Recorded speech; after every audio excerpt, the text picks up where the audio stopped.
All right, let's churn and burn. Olympic soccer talk. All right, Herc, U.S. Is set to open the Olympics on Wednesday. Josie? Do you know when the last time the U.S. played an Olympic game was? Yeah, For those that on the year. podcast who can't see our graphics, 2008. That would have been your generation, right? No, I'm older than that. I'm 2000. Okay. Oh, yeah. I'm the Landon Donovan generation. Oh, wow. Okay, yeah, you would have been on the 2000 team. All right, so they're in a group with France, who they open up against New Zealand and Guinea. What are your expectations here? Can I be honest? Yeah, you can be very honest. Don't- It's a safe space. Thank you. Trust tree. Are we in the nest? Mm-hmm. I don't have expectations. You should have a little bit of expectation. Look at that group. No, hold on. That group's very accessible. Let me explain. Okay. I mean, since that Sydney group, that Sydney Olympic Games, that my age group, they've qualified past the group phase once, and half the time they're not even involved in the Olympics. So what are we here to expect from a team that is nowhere near the top U23 prospects in the U.S. because it's not a tournament that's under FIFA, so they can't.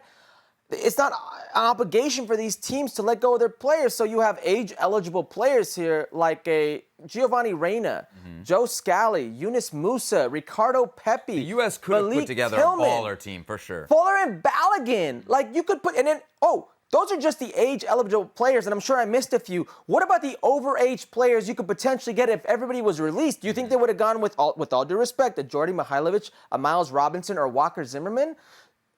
So you're having me go down a path of hypotheticals without knowing the other hypotheticals of the other team.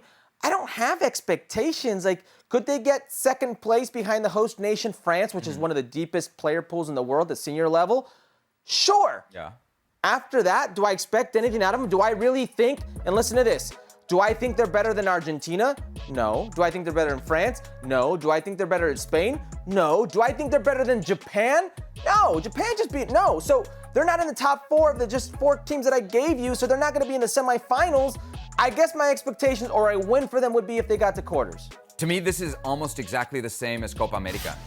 I look at it from a group, and obviously I'm not going to pretend to be a New Zealand U23 expert. I'm going off football history and depth of talent pool. But I think, New Zealand is a country that has achieved much less than the United States.